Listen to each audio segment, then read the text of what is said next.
Hi guys, welcome back to Art-Alchemy. I just thought I'd come on camera and today and just give you a little bit of a chat. I will be uploading probably in the shorts, more swaps. I think I have Mongyo, or maybe I'll film here. This is my parents' bedroom. Um, I've been having some difficulty trying to film in the living room, where I have the table because my brother's not going to work, and there's so they come in and out, the interruptions, and I don't know how to like edit a bunch of videos, and I don't know, I guess it's just laziness too, that um, if I just take a lot of videos and put them together rather than just do one shot and edit it. So what I came on here to talk to you about, um, is actually art, language, art vocabulary, rather. Um, I haven't really talked about the reasons how I came into art, but basically, because of the pandemic, I was already thinking afterwards, like, oh, I need something, I want something, a job that is more interesting, kind of like I'm a people's person, but something that is more of a how should I say it, fun. And I was already thinking about museums, so when the opportunity came to with the VA, that they would pay some of my studies, because as you know, I have an MA, so I would have to pay anything after that. And to get retrained, well, I looked into art history, and yeah, that's where I signed up, and that's what I did. That's what I'm doing, rather. But so I walked in I never taken art. Like, I only took 2 semesters of ceramics, one in high school, one and a quarter in a community college in Washington State. That's where I got my BAs, and that was it. Like, I've always skipped all the art classes. Art history is a different type of art, because you're not doing anything in studio, rather you're learning, you're memorizing, you're looking. It's a different vibe. So it's very different from like an in-studio class. So I've never had an in-studio class other than ceramics, of course. Um, and I didn't know, like, I remember when I got the syllabus, I got it ahead of time online, and I was like, I have no idea what is this, like pastels, charcoals, I remember um, like even ink, India ink, and like the language, and I was like, what is this? And I remember I he even said like a box, my teacher. And then I was like, a box? Why would you need a box? This is like drawings. I was like, this is kind of stupid, but and then it made sense, because he's like, all the stuff that I'm asking you to, to buy, you need to bring it. And it was only once a week this fall, thank goodness. But it was all day.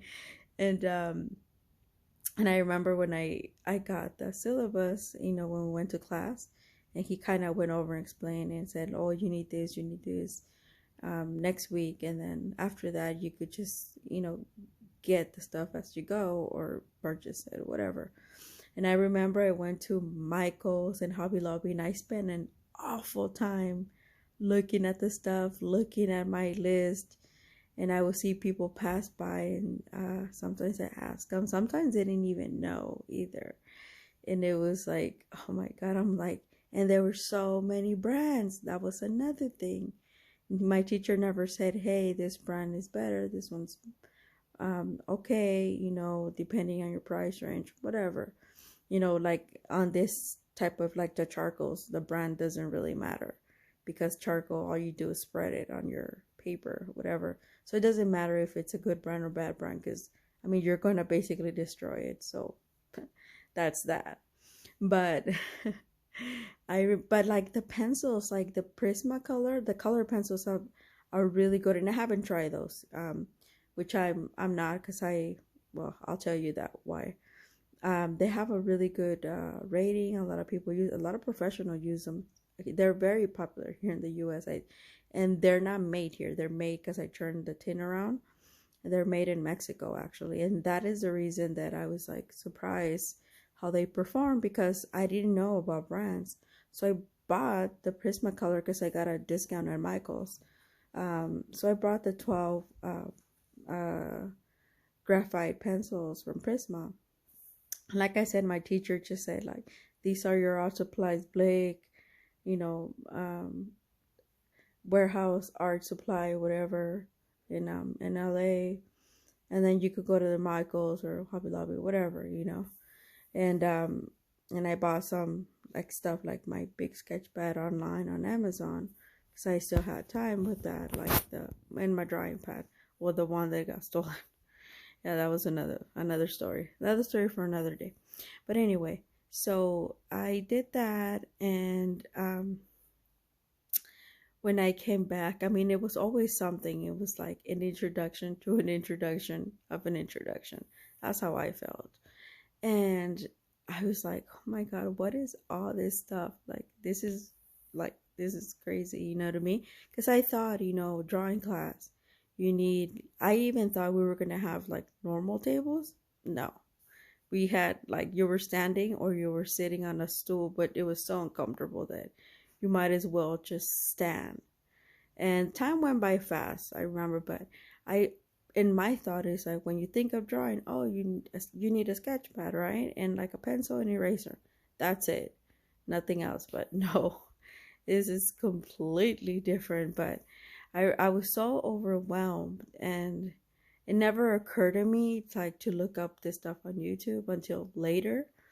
And I was just looking up very little stuff here and there, but there's so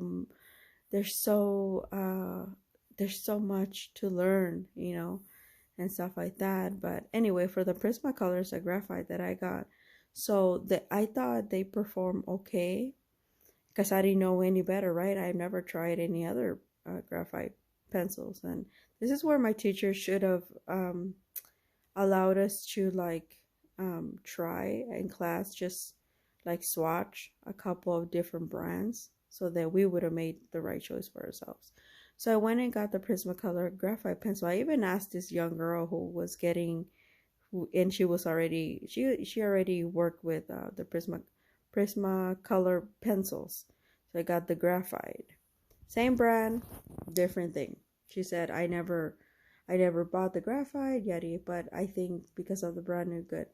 Well, like I said, they perform okay, but at the end of our semester, we had to do a really intense graphite drawing, and you had to shadow, you had to basically blend and do all this other stuff that you hadn't done before with the graphite pencils. You only kind of draw lines and all this stuff, but that was about it.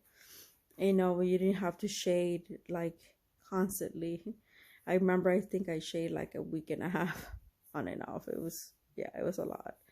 But I noticed, and I'm super picky and very observative, I noticed that as I was shading, I could see like the streak marks, and instead of the pencil blending completely as I was layering, blending as one. No, I could see the streaks, and it was kind of grainy, and I was like, oh, and I'm like, that's weird, because this brand here in the US is like, everybody swears by it.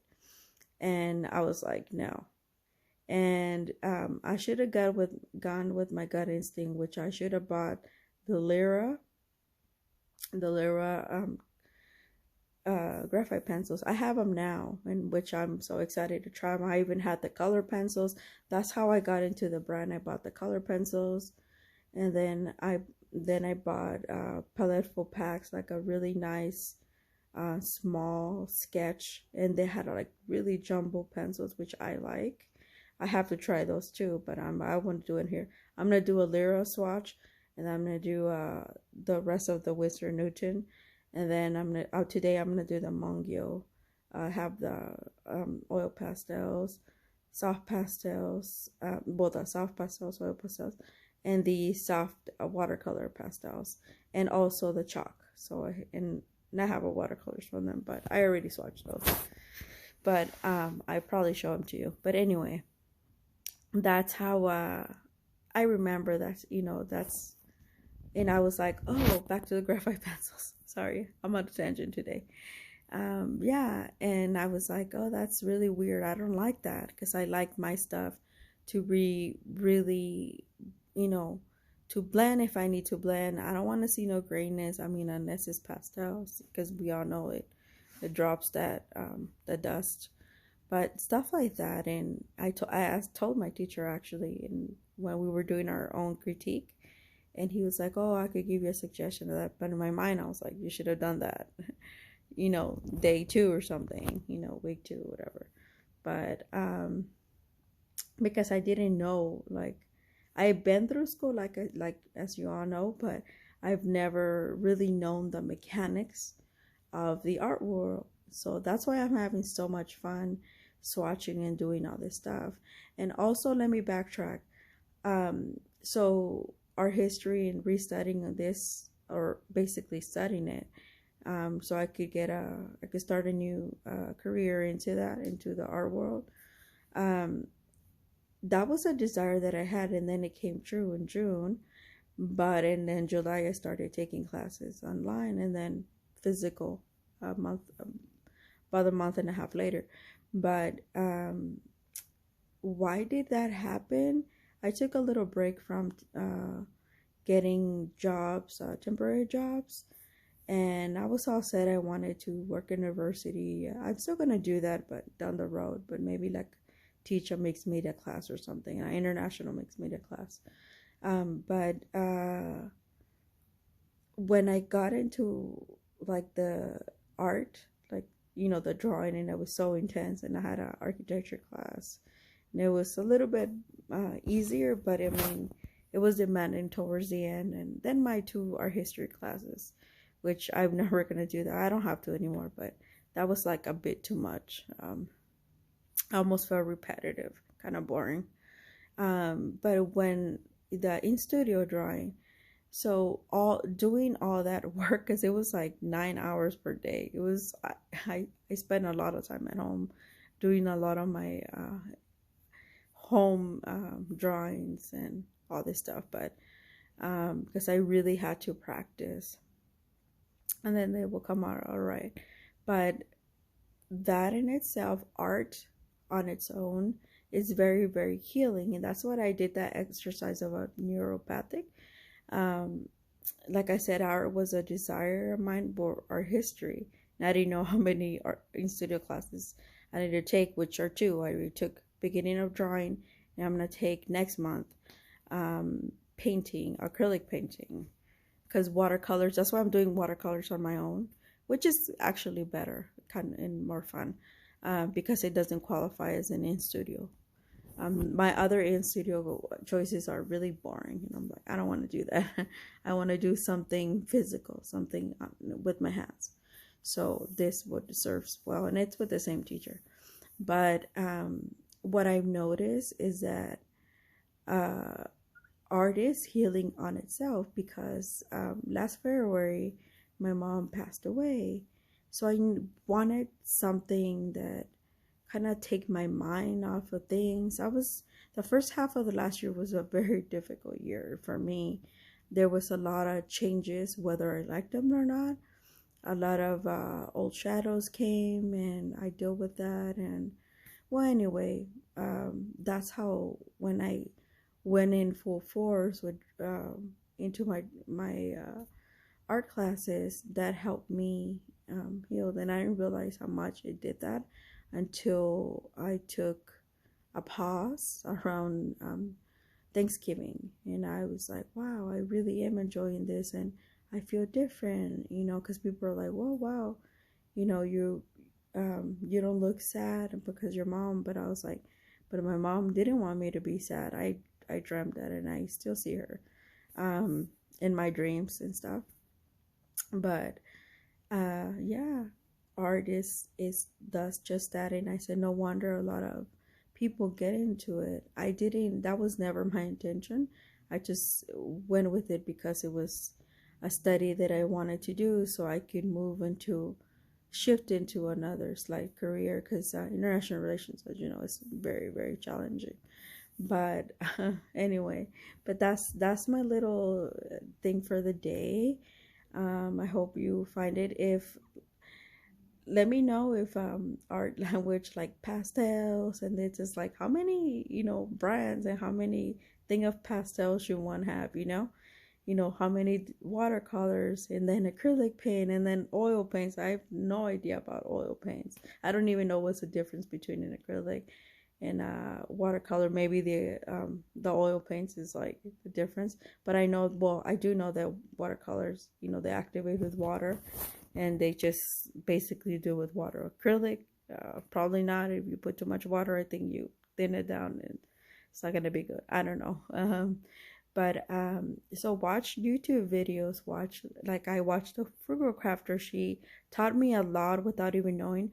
I started watching her videos because she said, um, I think the first video I saw from her, it came out on my and my suggestions, like, oh, a video about what should you give the artist. And then I looked into it because I was just nosy. And then I was like, oh my god, this is a lot of cool stuff. So I started watching a lot of her old videos and other videos, and then other people started to pop up and all this stuff. And also, like, I created this channel because I want it to be fun and exciting, and anything related to art. But art should never be heavy. And I know there's techniques, there's techniques and everything, but unless you're in school, it's like, who cares? Rules are meant to be broken, and and to evolve. So if other art people that were classically trained, should I say, on their art channels are giving you so many lectures, like, starting to feel kind of boring, it's like, change the channel, go look somewhere else. Because sometimes I just want to look. That's why I make shorts. Sometimes I just want to go, you know, click on something really quick and then get out and, you know, basically live life. Like, I don't want to be in there, like, unless you're doing a stream, then yeah. But but yeah, I also, people get caught up into that, and I've never been a fan of that per se, not even in my own field. That's why I do international relations, because I don't like it when people get so stuck on structure. Like, for example, foreign language, right? I'm a Spanish speaker. I'm a native Spanish speaker, but I also studied German, and English was something that I learned in school, and I didn't even realize the technique behind English because I was a kid, and I only had to go back and think about it when I had to apply it to German, when I was learning German, and I was 27 or 26. Yeah, I turned 27 like a few days after that. But stuff like that, it's like, who cares? It's like, art should be fun and should be what you want it to be. You should draw always for yourself and not for anybody else. Don't please anybody. And also, like, some suggestions are kind of weird. Like, I don't want to talk bad, nobody, but if a certain material doesn't work for somebody, it doesn't mean that it's not going to work for you. It should. You should always be selective about that. Like, I like Farber and Castell, but a lot of people say that that their brand, that it's not good, that this certain materials, like their oil pastels. And I have a set of 12 oil pastels, and I tried them on regular paper and they move like butter. So always be sure that just because somebody's giving you this suggestion doesn't mean that, oh, that it's bad. No, it's not bad. I think even the Frugal Crafter suggests the Pentel oil pastels, which are very inexpensive. I think I saw them this last week, Amazon. They were like $5. I even saw them under $5. So, and Pentel's a good brand. They're a pen brand, and I have a number of pens that I was gifted. over my birthday, which was last week. Yeah, last week. So yeah, so that is my rant for the day. I hope you get something out of it, and ask me questions if you have some. Okay. See you later. Bye.